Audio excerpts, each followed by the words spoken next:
नमस्कार. मी परशुराम नागरगोजे स्वलिखित कविता गावपण ही आपल्या समोर सादर करत आहे. गावातलं जगताना गावपण मन भरून यायचं. गावातलं जगताना गावपण मन भरून यायचं.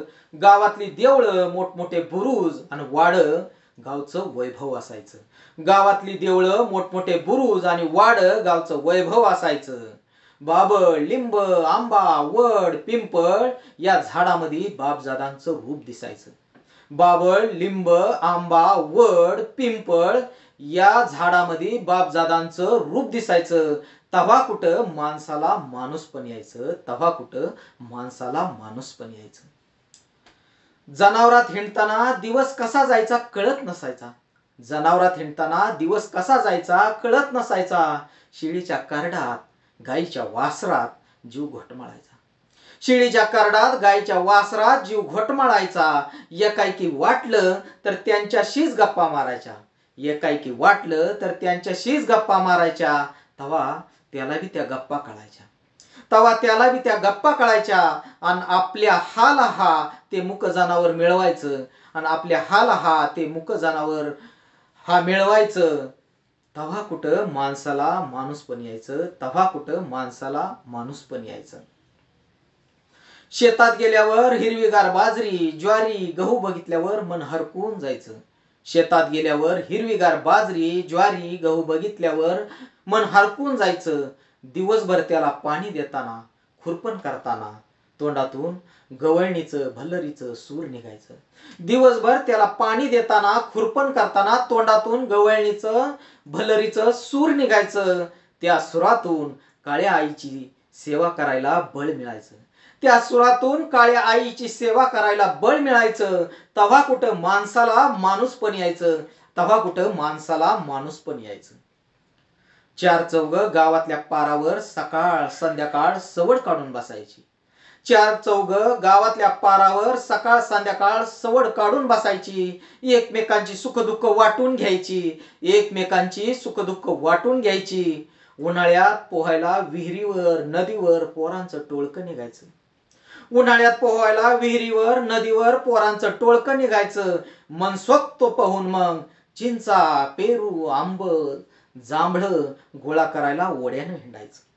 चिंचा, पेरू, आंबे, जांभळं गोळा करायला ओढ्यानं हिंडायचं. तव्हा कुठं माणसाला माणूसपण यायचं.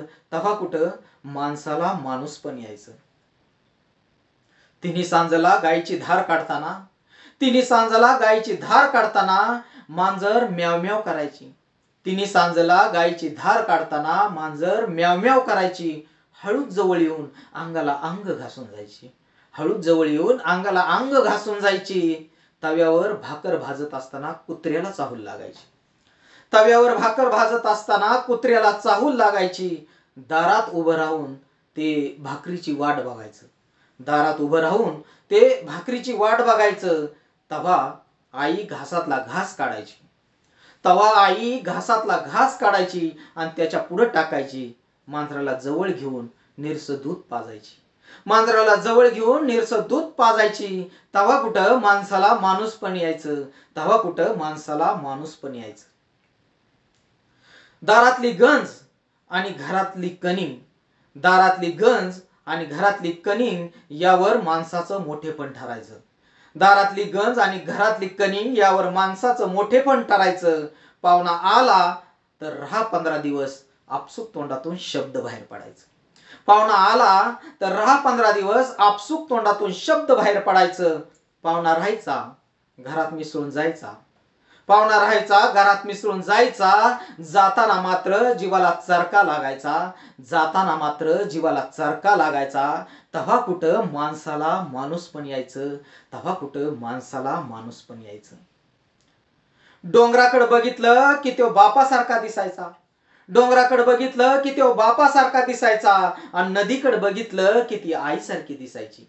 डोंगराकडे बघितलं की तो बापासारखा दिसायचा आणि नदीकडे बघितलं की ती आईसारखी दिसायची. डोंगराच्या अंगावर छाताडावर चढताना, डोंगराच्या अंगावर छाताडावर चढताना, नदीच्या पोटात उड्या मारताना, नदीच्या पोटात उड्या मारताना लय मस्त वाटायचं. नदीच्या पोटात उड्या मारताना लय मस्त वाटायचं, तव्हा कुठं माणसाला माणूस पण यायचं, तव्हा कुठं माणसाला माणूस पण यायचं. मातीची भिताड, मातीची भिताड शेणाने सारवलेले परवर, मातीची भिताड शेणानं सारवलेले परवर, अशा घराला आपुलकीचा गंध असायचा. अशा घराला आपुलकीचा गंध असायचा. तवा मातीशी छान जुळायचं, तवा मातीशी छान जुळायचं. मातीत जगून शेवटी मातीशीच मिलन व्हायचं, मातीत जगून शेवटी मातीशीच मिलन व्हायचं. त्यावेळी फक्त माणसाचं माणूस पण मागं राहायचं, त्यावेळी फक्त माणसाचं माणूस पण मागं राहायचं. तव्हा कुठं माणसाला माणूस पण यायचं, तव्हा कुठं माणसाला माणूस पण यायचं. धन्यवाद.